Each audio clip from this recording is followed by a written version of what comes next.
Welcome, my YouTube friends.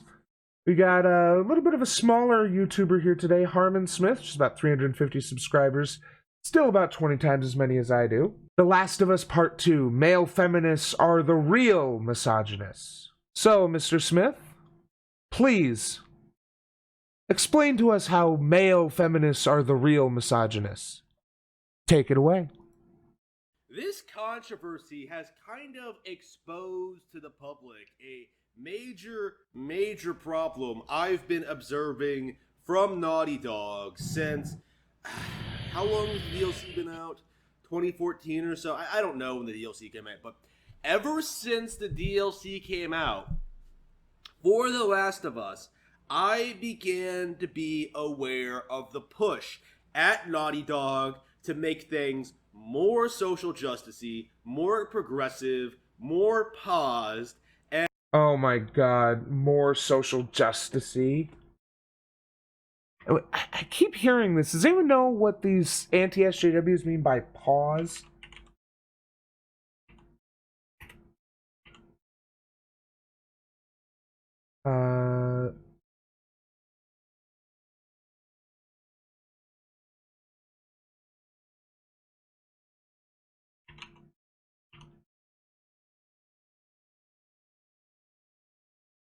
Like, I don't...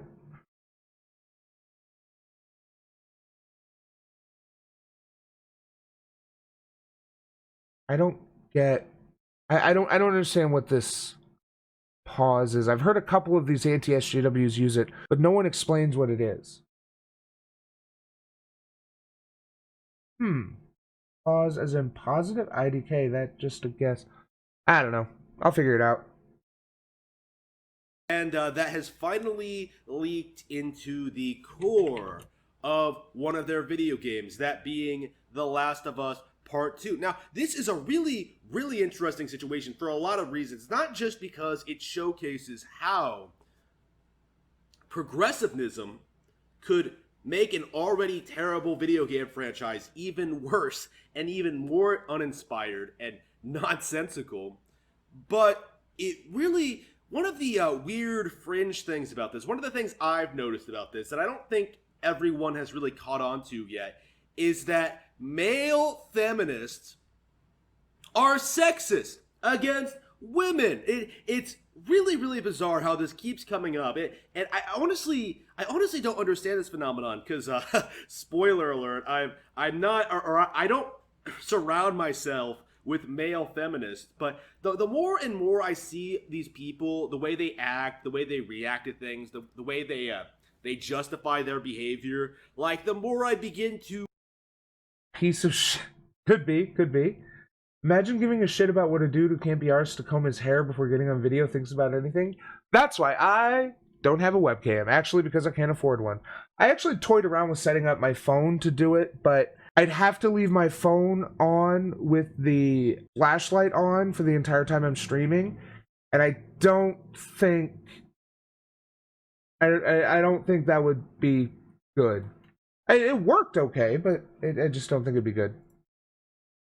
realize they hate women. This is a really bizarre You know, I've known guys who looked like this and kind of talk like this who could get mad pussies. So I don't want to say that this guy is some loser virgin who's never even smelled Milady's hair.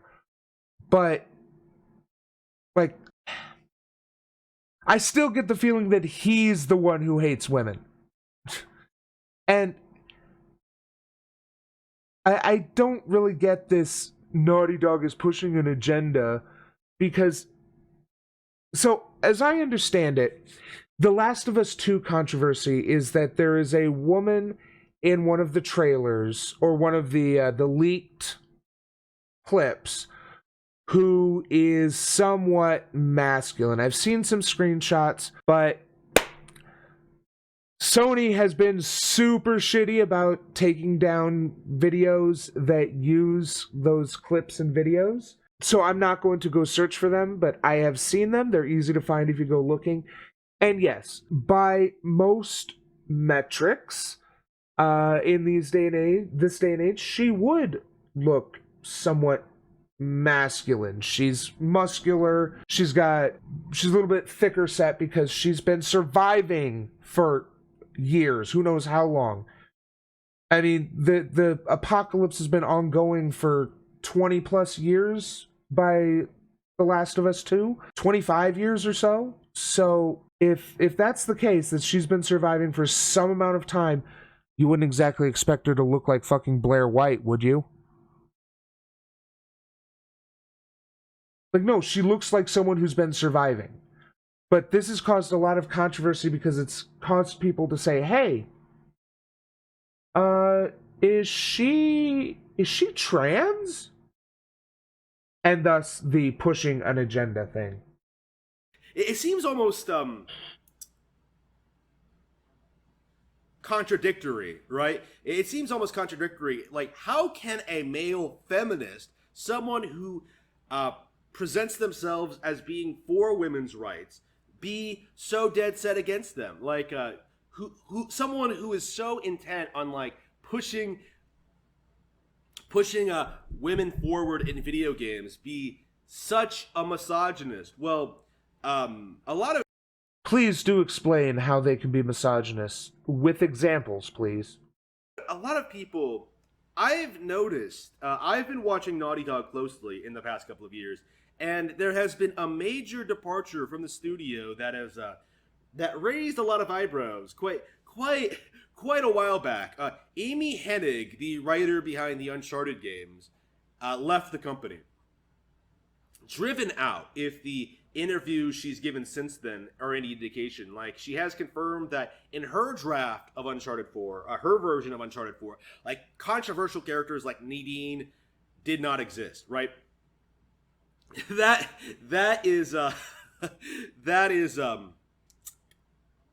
Naughty Dog driving out actual video game creators, actual female video game writers, in order for men to take over and push it. Oh, I see the angle he's going for. He's the real feminist here because he's advocating for women to do the job. And from what I understand, what was that name? I don't follow Naughty Dog, so I don't really give a shit about this kind of stuff. That's Naughty Dog driving out that is Uncharted 4, her version of games, left the company. Amy Hennig, Amy Hennig.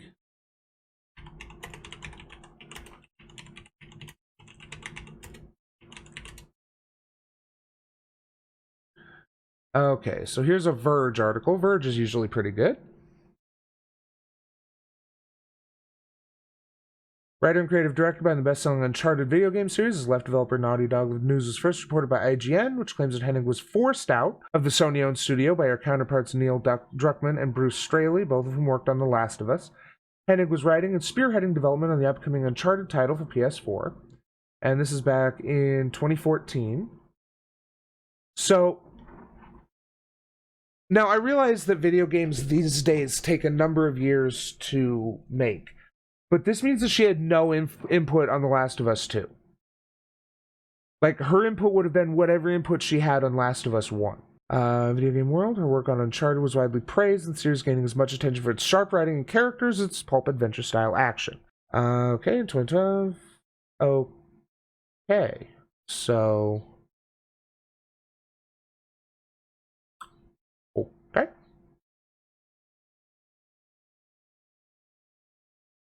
Anyway, so cool. Like, it definitely seems like there was a power play there, but you got to do some legwork to prove that it was just so the men could be in charge and not just because they wanted one fewer person to split the pie with.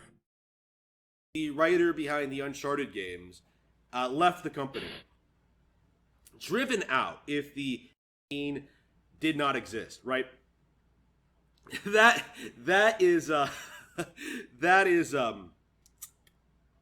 Naughty Dog driving out actual video game creators, actual female video game writers, in order for men to take over and push in their idea of what a strong female character should be. You know, like I'm not going to sit here and say like Amy Hennig is some great talent.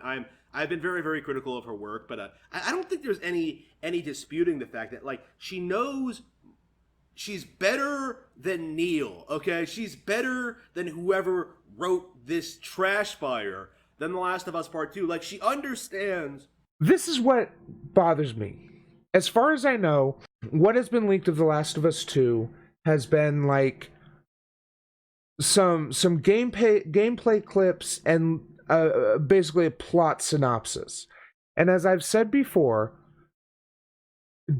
you can make some of the best movies and video games sound awful with an honest plot synopsis. So depending on how it was stated, you don't know that it's a garbage fire. You're assuming for some reason, but you don't know. And given that Naughty Dog has a pretty good track record of making well-written video games, I don't see any reason to assume that it wouldn't be well-written until we have some evidence. And a leaked plot synopsis and some clips are not the kind of evidence you think they are, my dude. You can't do this kind of thing. You can't just do what Naughty Dog did. You know what I mean? You know what I mean? It's really, really interesting to see sort of Naughty Dog's its reputation sort of collapse around itself.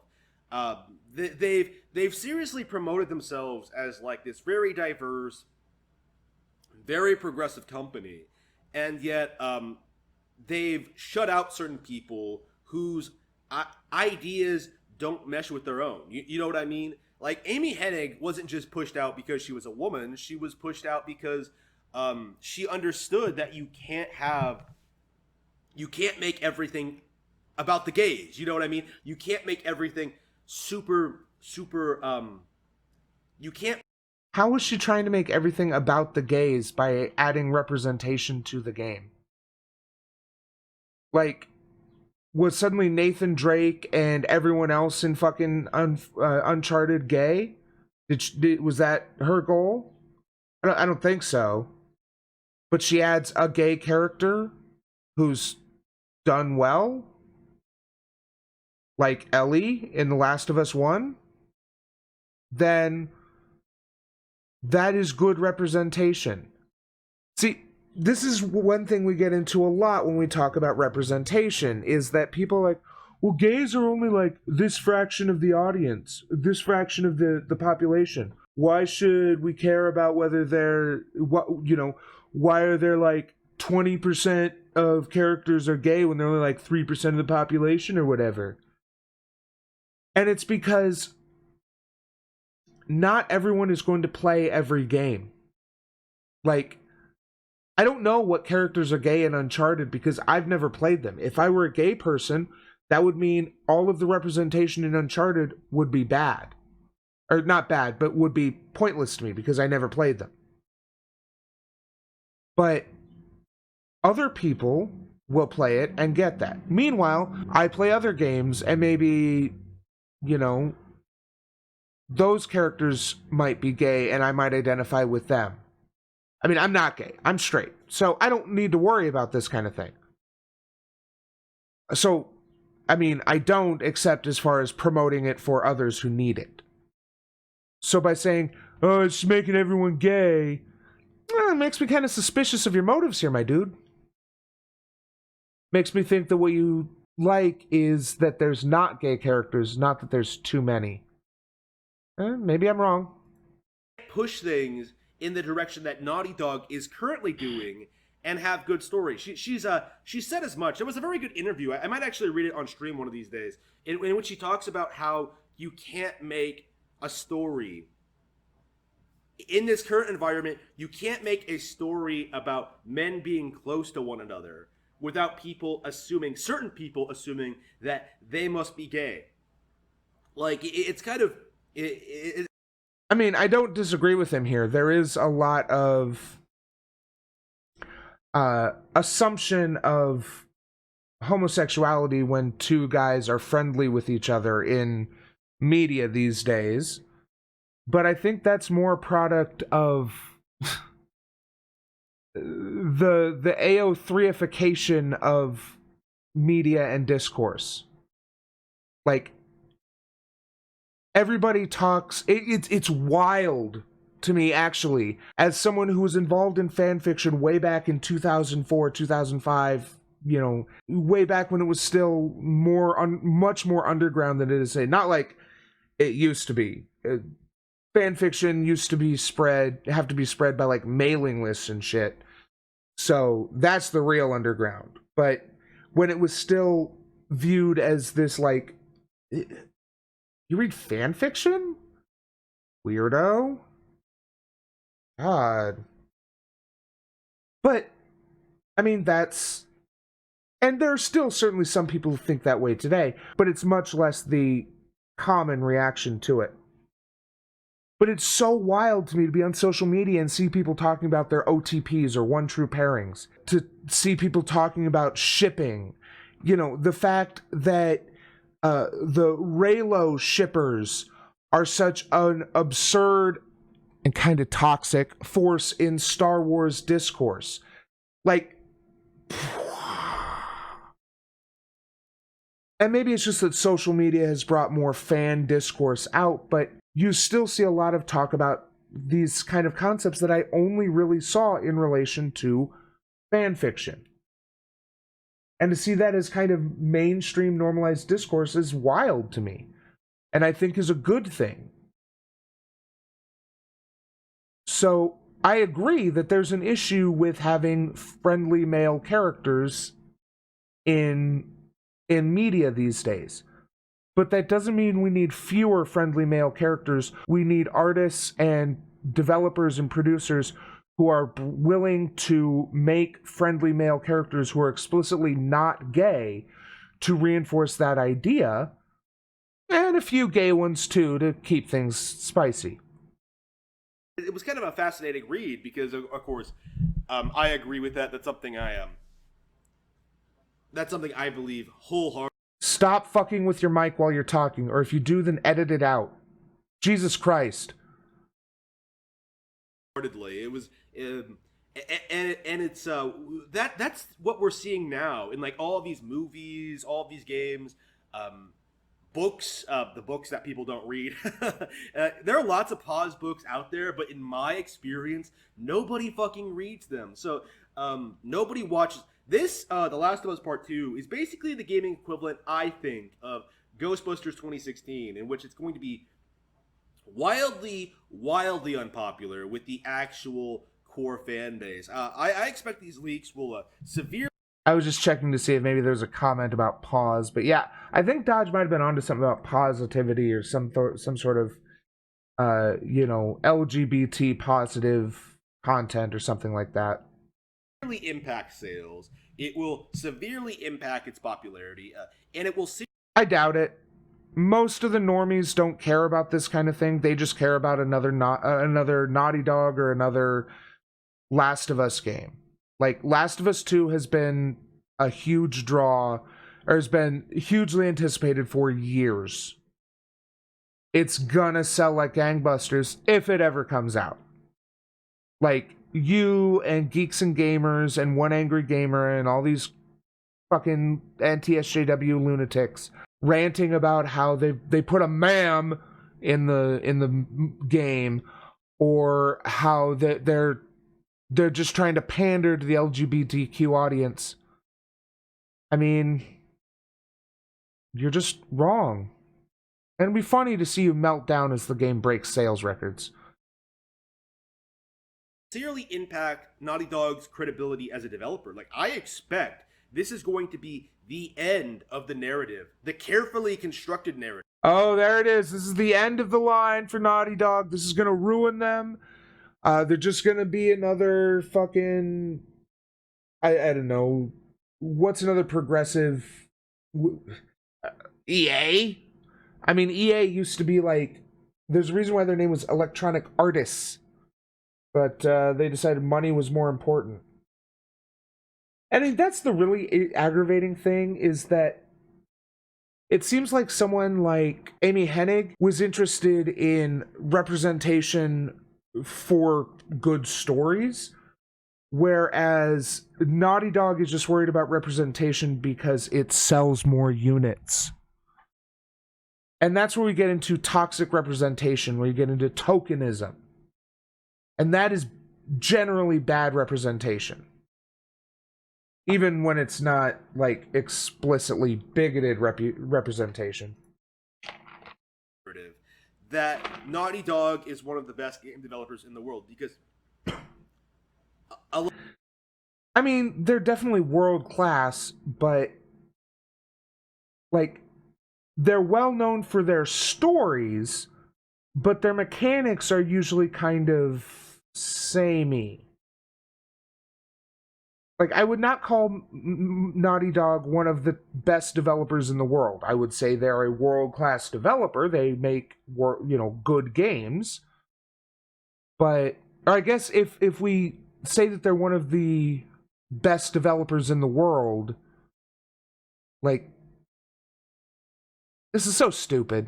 Because this is the go woke, go broke argument. And that almost never works. And when it does work, it's usually because they made a bad product. A legitimately great game developer would never have made these mistakes. They would never... What mistakes? Just kicking Amy Hennig out? They did that 6 years ago and they're still doing fine. What mistakes are you referring to, sir? Have done this to their game and to their characters and to their talent. Naughty Dog is I'm told, extremely notorious for fucking over their talent. Has become extremely notorious for fucking over their talent in the past couple of years. Funny how no one talks about that. That's because it just came out, you fucking rube. Like, it's literally information that just recently emerged. That Naughty Dog is under some bad crunch time. Ugh. Again, I cannot stress enough how people, like, seriously, still to this day, freak out over Other M and Sticker Star while, like, giving Naughty Dog games a complete pass. Other M? The game where badass loner bounty hunter Samus Aran couldn't use her fucking hyper beam until Daddy Commander said so? Yeah, there's a problem with that video, or that video game. There's a problem with it. That's why people objected to. Also, from what I understand, it wasn't even just a good game. Like, it was some decent Metroid action, but it wasn't, like, I don't know. I've never played Metroid Other M. I have very little interest in Metroid products, and I haven't owned a Nintendo ever. So I'm not super interested in Other M, but I know a lot of the discourse about it, and especially the, "Oh, Master Commander, can I use my power-up?" And not to mention the Zero Suit Samus completely ignoring the fact that Samus is canonically 6'3". Like, she is canonically a brick fucking shithouse. But they had to make her a little slim little girl because Team Ninja is like that. Funny how people weren't talking about this new news story before it was known. Pretty suspicious. Yep. It's just unbelievable. I expect the only people who are going to defend The Last of Us Part 2 are game journalists, and that's because of #Gamergate. Like, this is their agenda. This is what they want to push on. What? Oh my god. Imagine citing Gamergate in 2020. Jesus Christ, my dude. It's not their agenda. Okay, some games journalists probably do have something of a progressive agenda. Some journalists have something of a regressive agenda. So yes, some are going to apply their bias to it. But what we actually look at is how they rate the game. And actually, what I appreciate is writers like Rock Paper Shotgun, and they're the ones I know who are best for it. They will talk about representation in real terms. Like, they're not just like, game has a gay, 10 out of 10. Everyone should play this game. What they do is they talk about how, so there is the character of so-and-so who is gay, but it informs his character but isn't his only trait. Or, yeah, let's talk about such and such. He's a gay character and that is his entire character. You know, talking about different ways of representation. It's not just, oh, it's got a gay, it's a perfect game. I'm sure if you look on certain websites, you could find something like that, Dodge, if you wanted to. On people, this is the direction they want gaming to go in. They want it to become more politicized to their side. They would hate it if it was politics that they personally disagreed with. I would suggest to all of you PlayStation owning plebs out there, sell your PS4, don't buy The Last of Us Part 2, buy a Nintendo Switch, buy a real video game platform, and then oh my, buy a Mario Odyssey.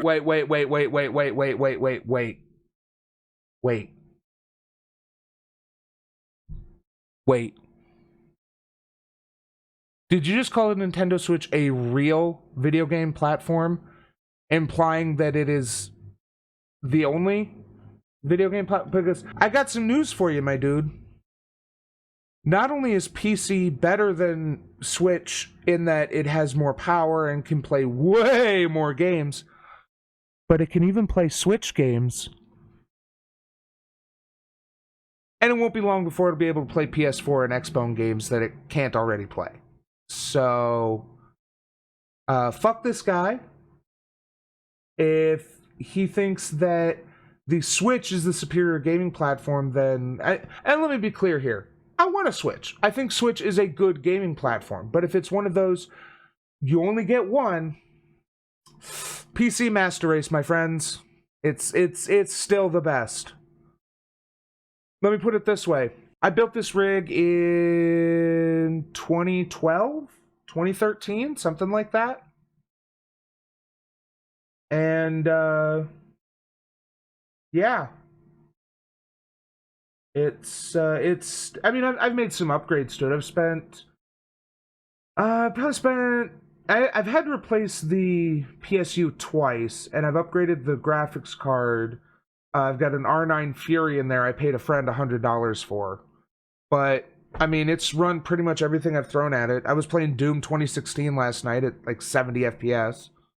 So, you know, whereas if I bought if I had stuck with the Xbox 360 I had before I got this, then I would have had to upgrade to the Xbox and replace all my games. Whereas I still have all the old games that I had before. So, we're done here. So, couple of things just kind of on a creator-to-creator message, Mr. Smith. Because, I don't know, you might watch this. Don't fuck with your mic while you're recording. And consider a script or at least a bullet point list of the points you want to make. Because that way you're not in a recorded video. I mean, I do that sometimes, but again, I'm doing this all live. Like, there's actually people watching me do this and cheering me on.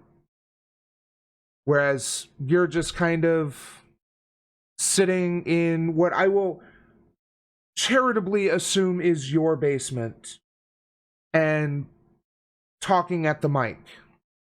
And you sound like an idiot. So consider writing a script, or at least note cards, flashcards, that kind of thing that you can go through. And again, don't fuck with the mic while you're recording. That's all I gotta say.